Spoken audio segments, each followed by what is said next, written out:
Jour 16. Parabole des sols. Un jour, un homme sortit pour semer. Et tandis qu'il semait, du grain tomba sur le chemin, il fut piétiné. Et les oiseaux du ciel ont tout mangé. Une partie tomba parmi les pierres. Et après avoir poussé, elle dessécha par manque d'humidité. Une autre partie tomba parmi les ronces. Et les ronces levèrent avec le grain et l'étouffèrent. Mais une partie tomba en bonne terre. Et les grains germèrent et produisirent du fruit. Chaque grain en donna 100 autres.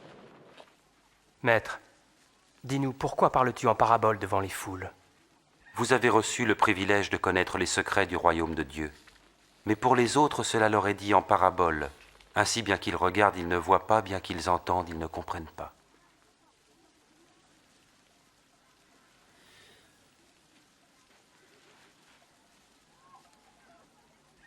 Voici le sens de cette parabole.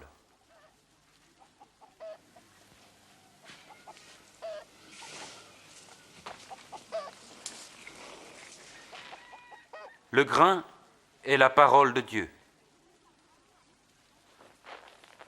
Le grain tombé au bord du chemin, ce sont ceux qui entendent. Mais ensuite, le diable survient et enlève cette parole de leur cœur pour les empêcher d'y croire et d'être sauvés.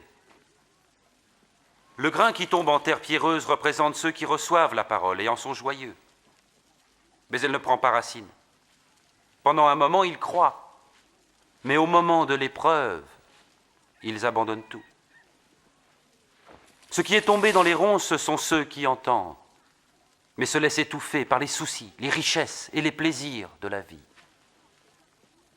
Leurs fruits ne mûrissent jamais.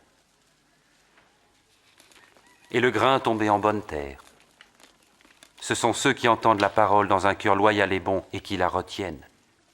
Leur persévérance portera ses fruits. Quelle terre représente mon cœur aujourd'hui? Qu'est-ce qui m'empêche d'être la terre qu'il veut que je sois? Que dois-je faire pour continuer à porter du fruit?